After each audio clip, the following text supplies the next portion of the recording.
today we are doing the micro crack resistant text. So here we have the ABC solar cells and the TOPCon module cells. So we can see the difference is the ABC solar cells. We use the Cooper plating at the back, and also we doing all the weathering at the back. So they give us have the better micro crack resistance. So firstly, we put the ABC solar cells into this machine. This machine will give a 2 kilogram heat surface of the ABC solar cells.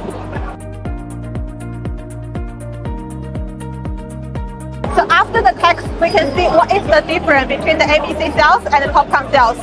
So firstly, we can see the structure. The ABC solar cells is so stable, just have some hole on the surface, but for the TOPCon solar cells, it's totally cracked. And also, we can see the power difference. The ABC solar cells lose around 15% of the current, but the TOPCon almost lose half of the current.